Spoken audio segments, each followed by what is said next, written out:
So what I'm going to talk to you guys today about is limiting beliefs. And specifically, playing a lot off what Spider was talking about, how do you actually achieve your dreams in the face of adversity? So the first question I usually ask is, do you need to be special or privileged in order to actually achieve your dreams?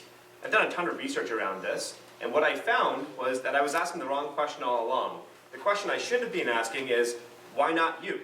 Now, most people who achieve their dreams, and the difference between the ones that achieve their dreams and the ones that don't, has a lot to do with what they believe in life. And what I found over here is that those beliefs are super important, but also people believe some very strange things. About 500 years ago, something very peculiar was happening in Europe. They called it the glass hysteria.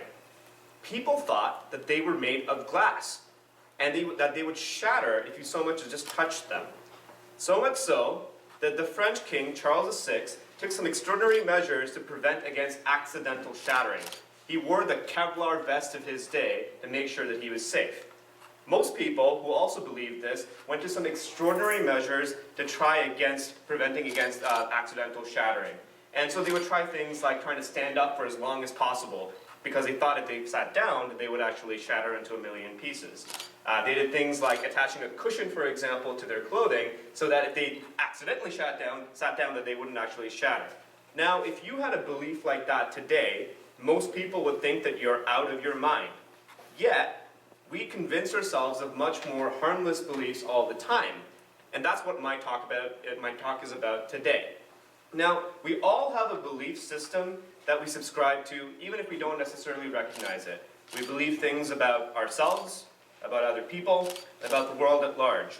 A belief system can actually be a pretty good thing, because what it does is it helps you perceive and react to the world around you. So that begs the question, what is a belief? A belief is a statement about reality that feels true at some level. We believe these facts to be accurate. Now, some beliefs are good, and they serve you in life, and other beliefs can work against you. We call these beliefs limiting beliefs. I'm going to share with you some limiting beliefs that you may know of or even subscribe to yourself. The first of which is, I am not important. I am not good enough. I'll never be successful.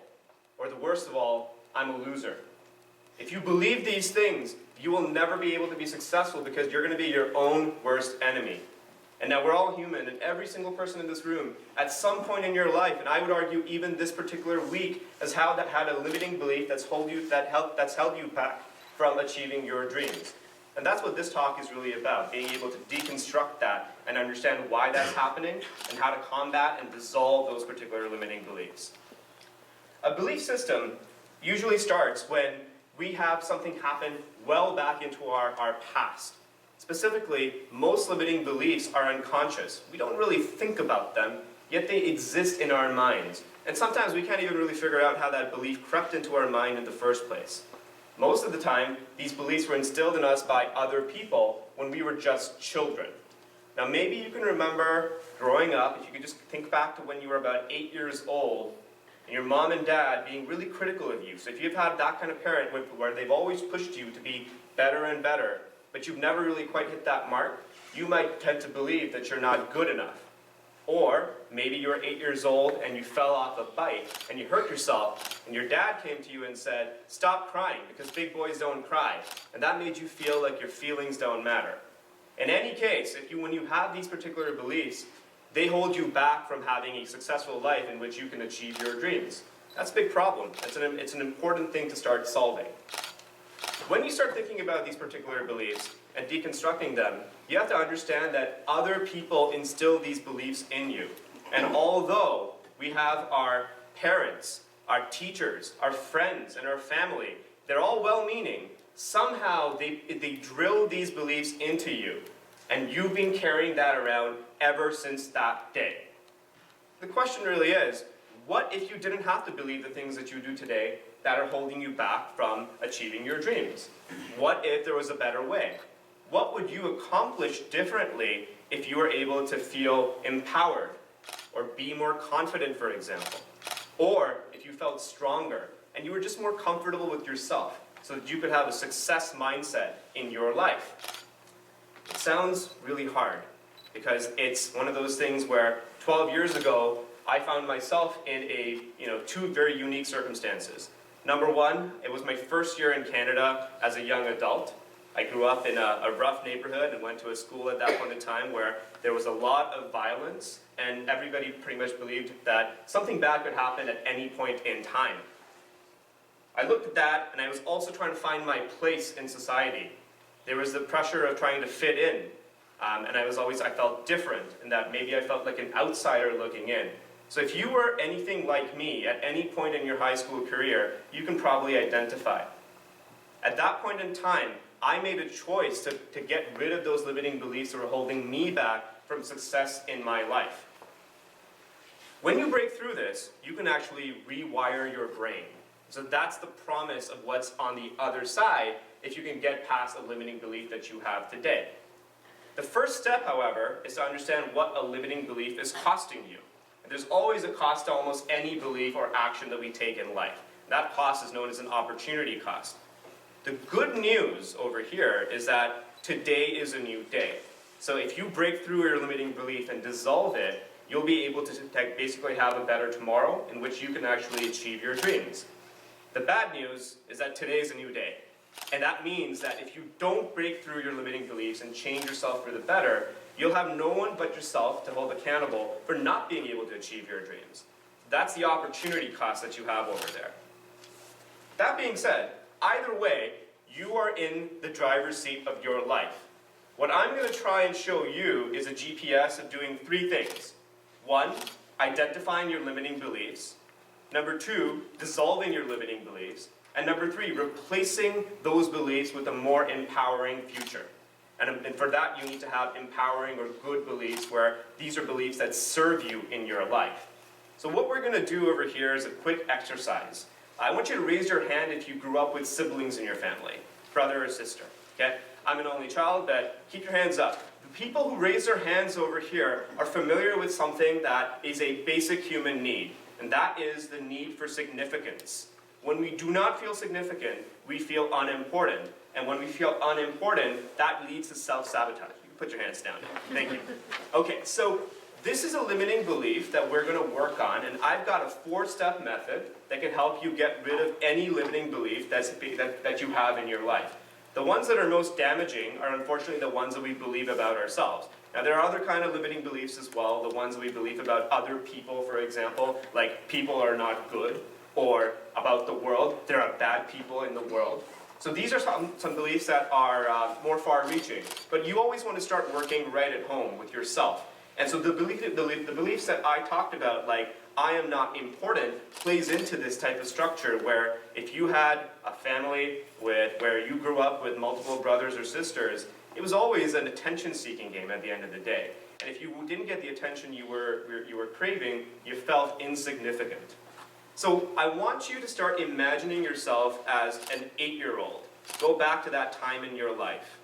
And what we're going to do is an exercise in eliminating the belief, I am not important. Okay, so let's get started. The first step to being able to eliminate a limiting belief is to identify that you have one in the first place. This tends to work best when you actually say it out loud. Now, does anybody here feel like they're not important? Are you brave enough to say it? Say it with me. I'm not important. It's a hard thing for people to actually admit to themselves. It's something that you probably want to say out to yourself when you're alone in front of a mirror, when nobody else is watching or judging you. But I'm okay with saying that. I used to feel that way where I felt not important. The second step is to understand when was the first point in time that you established this belief. I want you to go back in time and think about that. So I'm going to paint a picture now. You've just come back from school, and you're excited because your dad's just come back after a long day of work. You've gone up to him, and you want to play catch with him. You're an 8-year-old. You love playing with your dad. You're not a teenager at that point where you're like, nah, I want to go out and play with my friends, basically, or spend time with them. At this point in time, your dad walks in, and he tells you, I'm sorry, I can't play with you today. Maybe I'll play catch with you on the weekend. You feel little, so insignificant at that point in time.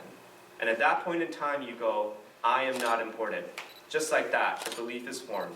and you carry it with you ever since that day, where you're seeking validation from other people about your significance, basically, in the world. The second step is to understand what was the event that happened right before you established this belief. The belief's with you, and whether you're conscious of it or not, you've carried it with you ever since that day. Second step, identify the event that happened right before this belief became true for you. We'll go back into that setting. It's a weekday evening. You've come home after school, and you're playing in the bedroom. You notice the bell ring, or in this case your dad's got a key, so he just walks in, and you notice him coming in. Your brother goes over to say hi to your dad and says he needs some help with the car, and that he needs to see him in the garage because he's having some car trouble. You rush up excited to your dad as an 8-year-old and say, I want to play catch with you, Dad. Will you come out in the back and play with me?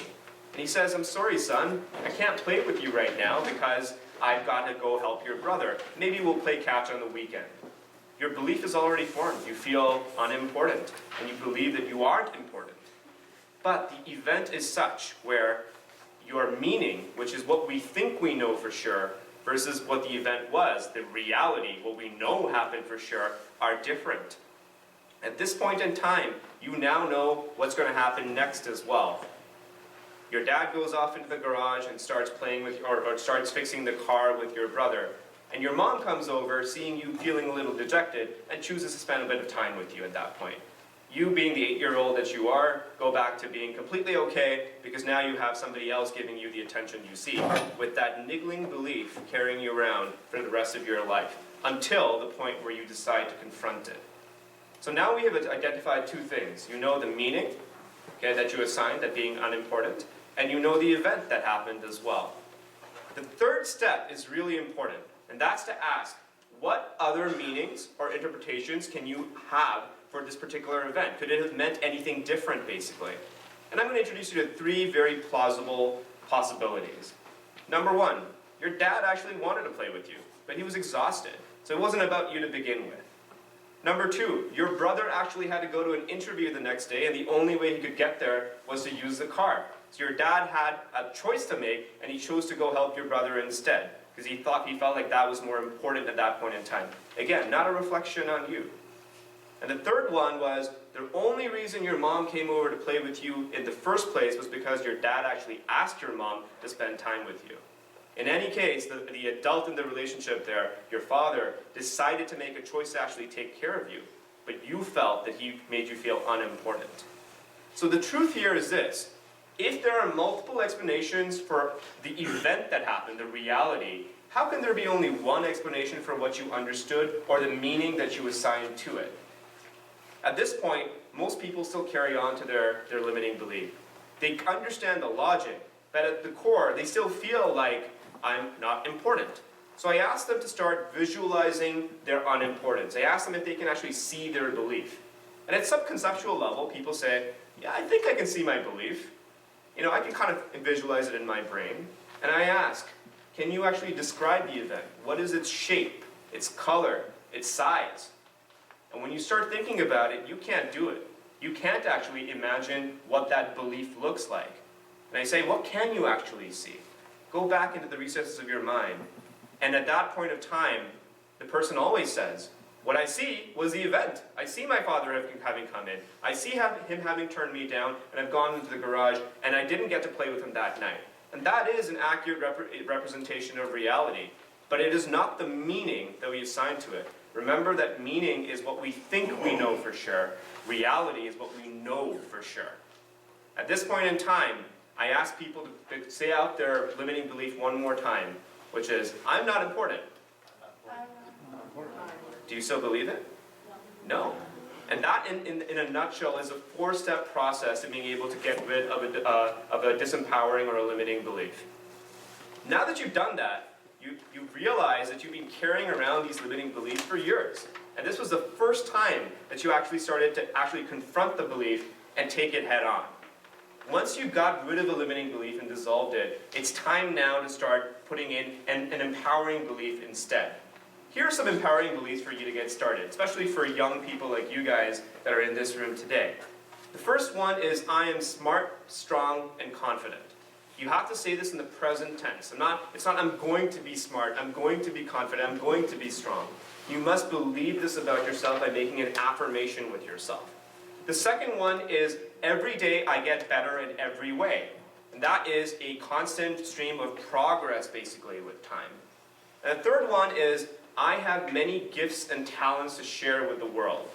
If you start believing these things, truly you will be able to achieve any kind of dream that you set your mind to.